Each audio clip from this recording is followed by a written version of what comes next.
મોરબીના ધારાસભ્ય અમૃતિયા રાજીનામાનું લઈને કાફલા સાથે ગાંધીનગર રવાના, ગોપાલ ઇટાલિયાની રાહ જોશે.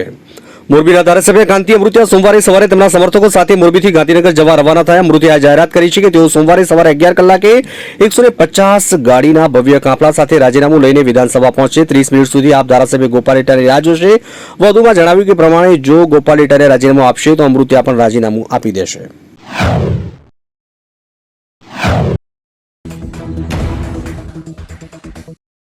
વિશ્વના સૌથી જોખમી 50 એરપોર્ટની યાદી જાહેર. અમદાવાદ છે 12મા સ્થાને. શહેરીકરણથી ઘેરેલા સૌથી જોખમી એરપોર્ટનો અભ્યાસ તાજેતરમાં હાથ ધરાયો. એમાં વિશ્વના ટોચના 50 એરપોર્ટમાં ભારતમાં 8 એરપોર્ટનો સમાવેશ કરાયો છે. આ યાદીમાં મુંબઈનું છત્રપતિ શિવાજી મહારાજ ઇન્ટરનેશનલ એરપોર્ટ સમગ્ર વિશ્વમાં ટોચના સ્થાને, જ્યારે અમદાવાદનું સરદાર વલ્લભભાઈ પટેલ ઇન્ટરનેશનલ એરપોર્ટ 12મા સ્થાને છે.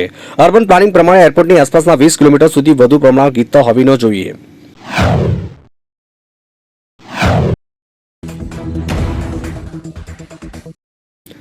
વિસનગરના વેપારી સાથે 21.65 લાખના છેતરપિંડી કેસમાં ધમકી આપી નાણાં પડાવનાર નકલી આઈએસ પકડાયો.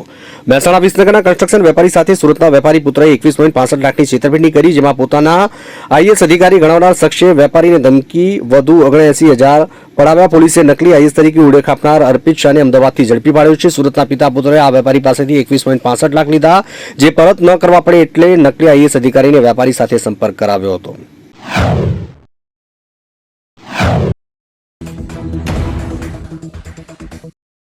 હવામાન વિભાગે રાજ્યના અલગ અલગ વિસ્તારમાં વરસાદને લઈને ઓરેન્જ અને યલો એલર્ટ જાહેર કર્યું. હવામાન વિભાગની આગાહી પ્રમાણે 14 જુલાઈના રોજ અતિ ભારે વરસાદની આગાહી સાથે સાબરકાંઠા, અરવલ્લી અને મહીસાગરમાં ઓરેન્જ એલર્ટ આપવામાં આવ્યું, જ્યારે બનાસકાંઠા, મહેસાણા, પંચમહાલ, દાહોદ, અમરેલી, ભાવનગર, નવસારી, વલસાડ જિલ્લામાં ભારે વરસાદની આગાહી સાથે યલો એલર્ટ આપ્યું છે. રાજ્યમાં રવિવારે સવારે 6 વાગ્યાથી બપોરે 12 વાગ્યા સુધી 69 તાલુકામાં વરસાદ ખાબક્યો હતો.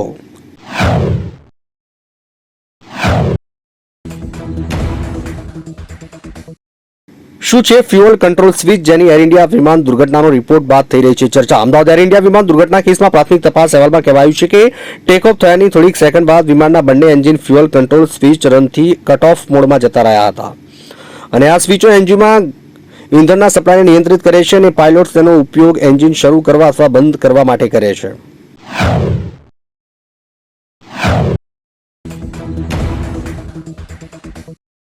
વડોદરામાં બેફામ ડ્રાઇવિંગ કરનાર સુરતના શખ્સને પોલીસને સોંપાયો. અમદાવાદથી કરીને આવ્યો હતો નશો. વડોદરાના અલકાપુરી વિસ્તારમાં ચાલકે બેફામ ડ્રાઇવિંગ કરી કાર ચલાવી હોવાનો વિડીયો વાયરલ થયો. વિડીયોમાં જોઈ શકાય છે કે 2 વખત કાર ડિવાઈડર સાથે અથડાય છે, જે આજુબાજુના વાહન ચાલકો સાવધાનીપૂર્વક કાર રોકાવી ચાલકને બહાર કાઢી પોલીસને સોંપે છે.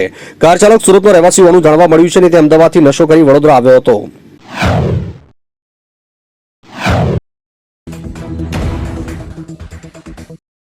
અમરેલીમાં ભારે વરસાદ વચ્ચે વોકળામાં ટ્રેક્ટર તણાયું, વિડીયો વાયરલ. અમરેલી જિલ્લાના સાવરકુંડલામાં ભારે વરસાદથી વોકળામાં પાણીના પ્રવાહમાં ખેડૂતનું ટ્રેક્ટર તણાયું હોવાનો વિડીયો સામે આવ્યો છે. સરપંચ અને ગ્રામજનોએ સમયસૂચકતા વાપરી ખેડૂતોને સુરક્ષિત બહાર કાઢ્યા છે. બાદમાં ગ્રામજનોએ તણાઈ ગયેલા ટ્રેક્ટરને પણ વોકળમાંથી બહાર કાઢ્યું અને ખેડૂત ખેતરથી ટ્રેક્ટર લઈને પરત ફરી રહ્યા હતા ત્યારે આ ઘટના બની હતી.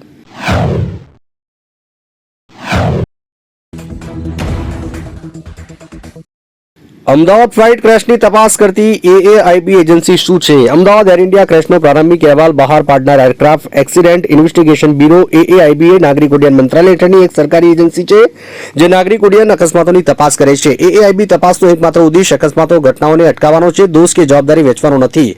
એઆઈબી સમયાંતરે સલામતી અભ્યાસ પણ કરે છે. એઆઈબી સ્થળ પર પુરાવા એકત્રિત કરે છે.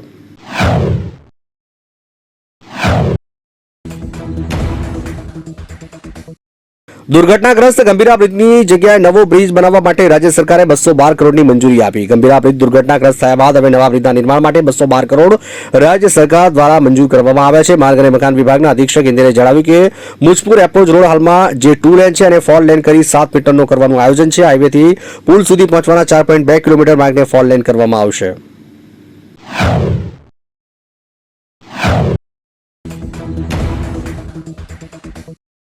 અમદાવાદમાં પ્રજ્ઞાચક્ષુ શિક્ષક 13 વર્ષીય વિદ્યાર્થીની સાથે કરતો હતો શારીરિક અડપલા, થઈ ધરપકડ. અમદાવાદના જમાલપુરમાં આવેલી એમસીની સ્કૂલમાં 13 વર્ષની કિશોરી સાથે પ્રજ્ઞાચક્ષુ શિક્ષકે શારીરિક અડપલા કર્યા હોવાની ઘટના સામે આવી. આરોપી શિક્ષક રિસેસના સમયે સંગીત શીખવાડવાના બહાને બાળકીને એકાંતમાં બોલાવીને હાથ પકડી ક્લાસરૂમમાં લઈ જતો હતો. સંગીતના શિક્ષકની પોલીસ દ્વારા ધરપકડ કરવામાં આવી અને અમદાવાદ સ્કૂલ બોર્ડ દ્વારા તેને તાત્કાલિક સસ્પેન્ડ કરવામાં આવ્યો છે.